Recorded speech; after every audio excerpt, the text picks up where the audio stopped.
This is not the story of a monster born in darkness. It is the story of an ordinary man who helped turn genocide into a system. He did not pull the trigger. He did not command the gas chambers. But without him, millions would not have arrived there. His name was Adolf Eichmann. Adolf Eichmann was born in 1906 in Germany. He was not brilliant. He was not charismatic. He failed at school, drifted between jobs, and searched for belonging. That belonging came with the rise of the Nazi Party.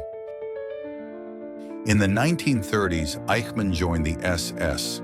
There he discovered something he was good at: organization, paperwork, obedience. And in the machinery of the Third Reich, that was enough. In January 1942, senior Nazi officials gathered at a villa in Mondsee. The purpose of the meeting was chillingly simple: to coordinate the final solution, the extermination of Europe's Jews. Eichmann was not the architect. He was something far more dangerous. He was the administrator. He took the idea of mass murder and turned it into schedules, lists, and transport orders. Eichmann organized deportations across Europe. Men, women, children, reduced to numbers on paper. Train by train, country by country, Auschwitz, Treblinka, Sobibor. The system was efficient because Eichmann made it so. Later he would say, "I never killed anyone," but every train he approved ended in death. When the war ended, Eichmann vanished. Using false identities and escape networks, he fled Europe. By the 1950s, he was living in Argentina, working, raising a family, living as if nothing had happened. For years, the world believed he had escaped justice.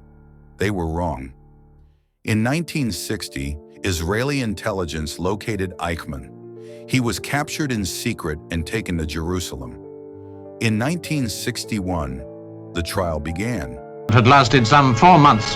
Adolf Eichmann has had his defense rejected. He's been judged guilty of the major crimes in this indictment. Particulars of offense. The accused, together with others, during the period 1939 to 1945, caused the killing of millions of Jews in his capacity as the person responsible for the execution of the Nazi plan for the physical extermination of the Jews, known as the final solution of the Jewish problem. For the first time, survivors spoke directly to the world. They told stories of ghettos, camps, and transports.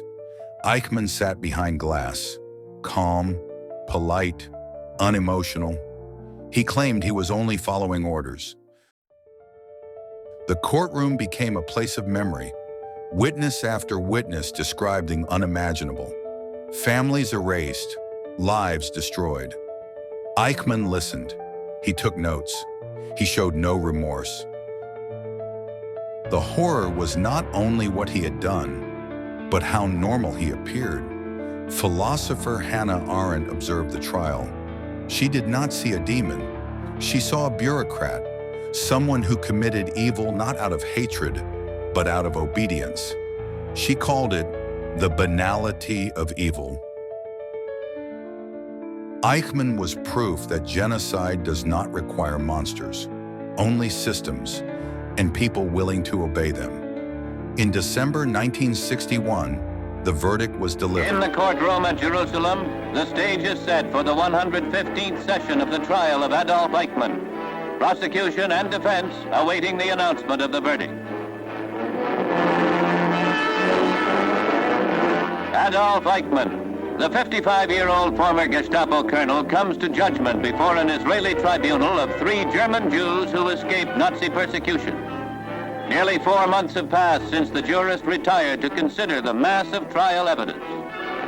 Now, in a 300-page judgment, Eichmann is found guilty of crimes against the Jewish people, crimes against humanity, and war crimes. The verdict made Eichmann liable to become the first man to be executed under a civil court verdict in the state of Israel. The sentencing comes 4 days later. Eichmann to die on the gallows.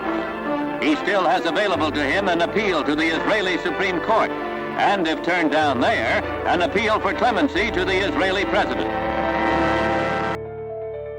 Adolf Eichmann was found guilty of crimes against humanity. In 1962, he was executed. There are no images of his death, and there were never meant to be, because history would remember him not for how he died, but for what he did.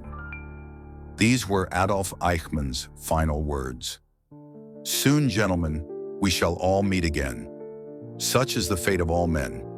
Long live Germany, long live Argentina, long live Austria. These are the countries with which I have been connected, and I shall not forget them. I had to obey the rules of war in my flag. I am ready. There was no remorse, no apology, only obedience, until the end. His ashes were scattered at sea. No grave, no monument. Eichmann is dead, but the lesson remains. Evil does not always scream. Sometimes it signs papers, and history watches to see who will obey. The past does not ask to be remembered, it demands it. Subscribe for more true stories of history. This is not entertainment. This is a warning.